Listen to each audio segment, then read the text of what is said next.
बिस्मिल्लाहिर्रहमानिर्रहीम अस्सलाम वालेकुम। Welcome to study conscious students. I hope you all are fine. तो स्टूडेंट्स, आज हम लोग केमिस्ट्री की क्लास 9 का यूनिट नंबर 3 स्टार्ट करने वाले हैं।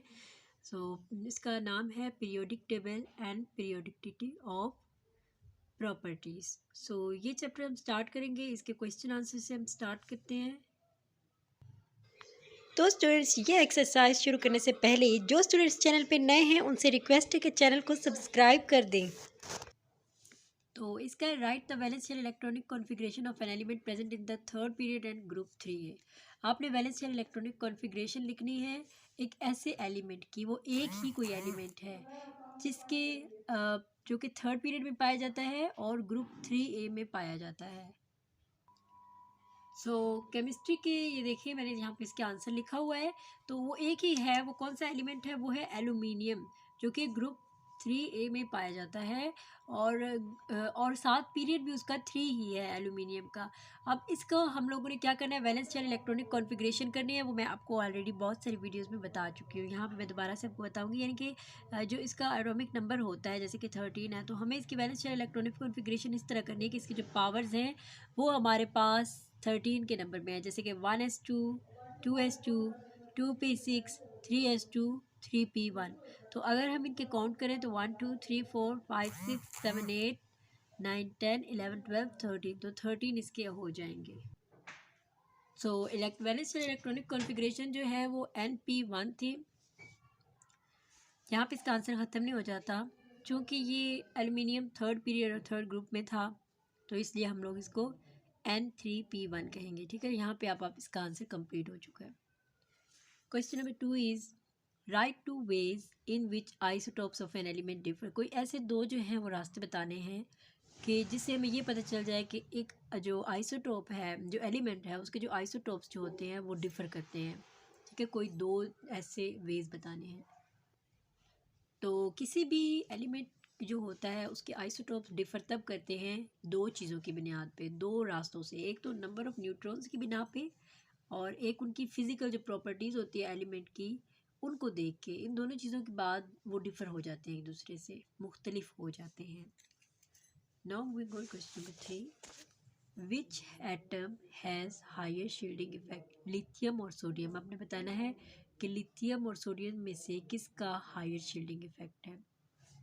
इसका आंसर ये है कि सोडियम जो होता है उसके हायर शील्डिंग इफेक्ट है।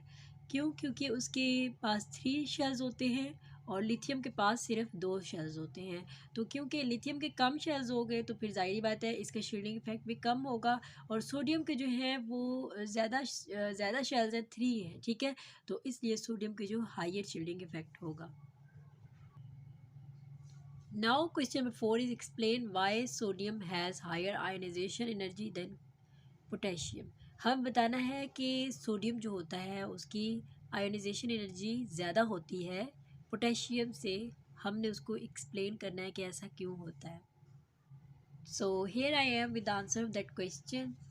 Sodium has higher ionization energy than potassium because the size of sodium is smaller than potassium। क्योंकि ये इसलिए ज़्यादा होती है क्योंकि जो सोडियम का साइज़ जो होता है वो छोटा होता है पोटेशियम से। पोटेशियम जो होता है उसका बड़ा साइज़ होता है और सोडियम का छोटा होता है। It faces less shielding effect. तो इसका मतलब है कि ये कम शील्डिंग इफेक्ट को फेस करता है। As a result its nucleus has greater hold on its valence electron. तो वैलेंस इलेक्ट्रॉन का होल्ड जो होता है वो ज़्यादा होता है सोडियम पे। अब सोडियम चूँकि उसकी जो होता है स्मॉलर साइज़ होता है ना, छोटा साइज़ होता है, इसलिए वहाँ पे वैलेंस इलेक्ट्रॉन्स बहुत अच्छी गिरफ्त रखते हैं। जैसे जैसे एलिमेंट बड़ा होता जाता है उसके ऊपर इलेक्ट्रॉन्स की गिरफ्त कम होती जाती है। तो जैसे कि अब सोडियम छोटा है तो इसके ऊपर वैलेंस शेल की अच्छी सी गिरफ्त होती है, और पोटेशियम चूँकि बड़ा हो चुका होता है इसलिए वहाँ पे उसकी गिरफ्त अच्छी नहीं होती। Question number 5 is alkali metals belong to S block in the periodic table. Why? Alkali metals जो होते हैं वो पीरियोडिक टेबल में अगर हम देखें तो अल्कली मेटल्स जितने भी होते हैं वो S ब्लॉक से ताल्लुक़ रखते हैं। तो आपने बताना है कि क्यों। Answer is alkali metals belong to S block in the periodic table. S block से अल्कली मेटल्स जो हैं वो बिलोंग करते हैं क्योंकि अल्कली मेटल्स जितने भी होते हैं उनके जो वैलेंस इलेक्ट्रॉन्स होते हैं वो एस सब शेल्स में पाए जाते हैं, इसलिए वो एस ब्लॉक से ताल्लुक़ रखते हैं। क्योंकि ज़्यादातर उनकी तादाद एस सबशेल्स में पाई जाती है।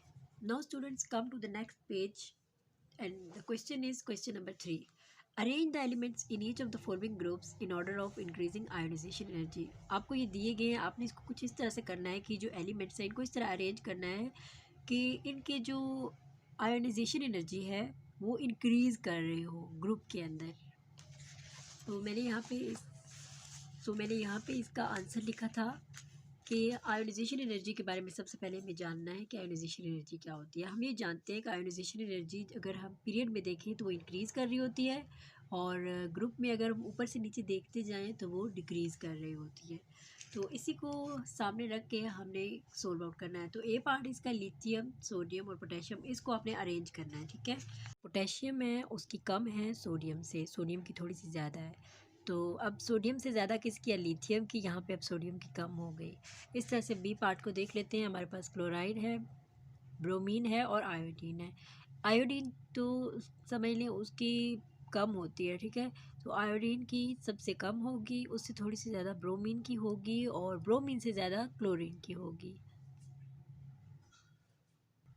Now moving towards the question number 4, arrange the elements in each of the following in order of increasing shielding effect। अब आपने क्या करना है, जो एलिमेंट्स हैं इनको इस तरह से आपने अरेंज करना है कि जैसे कि इनका शील्डिंग इफेक्ट जो है वो डिक्रीज़ हो रहा है। इसमें हम देख लेते हैं कि shielding effect decreases down the group due to increase in number of subshells. तो जैसे हम मूव करते हैं ग्रुप के अंदर शील्डिंग इफेक्ट देखने के लिए ऊपर से नीचे की तरफ, ठीक है, तो क्या होता है उसमें जो उसके सब नंबर ऑफ सब शेल्स जो होते हैं वो इंक्रीज़ होना शुरू हो जाते हैं, जिसकी वजह से उसका शील्डिंग इफेक्ट कम होता चला जाता है। जैसे कि पार्ट 1 में हमारे पास लिथियम, सोडियम और पोटेशियम है।